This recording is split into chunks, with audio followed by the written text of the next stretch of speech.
Hi అండి, నేను మీ Shravani. Welcome to Shravani Telugu వంటలు.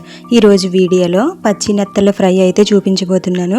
ఇవి ఆరోగ్యానికి కూడా చాలా మంచివి అండ్ క్రిస్పీగా చాలా టేస్టీగా కూడా ఉంటాయి. సో వీడియోలోకి అయితే వెళ్ళిపోదాం రండి.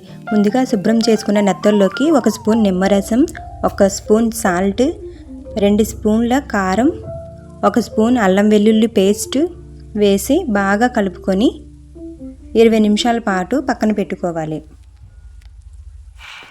ఇప్పుడు 20 నిమిషాలు అయిన తర్వాత 1/4 కప్పు కార్న్ఫ్లవర్, 1/3 కప్పు మైదా వేసి నెమ్మదిగా కలుపుకొని కొద్దిగా రెడ్ కలర్ వేసి కొద్దిగా నీళ్ళు చిలకరించుకుంటూ కలుపుకొని పక్కన పెట్టుకోవాలి.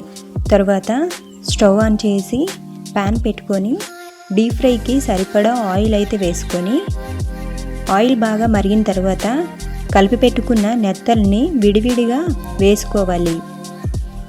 నెత్తళ్ళు బాగా ఎర్రగా వేగిన తర్వాత ఒక ప్లేట్లోకి అయితే తీసుకోవాలి. మిగిలిన వాటిని కూడా ఇలాగే ఫ్రై చేసుకొని కొద్దిగా కరివేపాకు అనేది వేసి ఫ్రై చేసుకొని సర్వింగ్ ప్లేట్లోకి తీసుకుంటే సరిపోతుంది. అంతేనండి, చాలా క్రిస్పీగా టేస్టీగా ఉండే ఈ చిన్న చేపల ఫ్రై అయితే రెడీ అయిపోతుంది. మీకు నా వీడియో నచ్చినట్లయితే లైక్ చేయండి, షేర్ చేయండి, సబ్స్క్రైబ్ చేసుకోవడం మాత్రం మర్చిపోకండి. మళ్ళీ నెక్స్ట్ వీడియోలో కలుద్దాం. Tata, bye bye.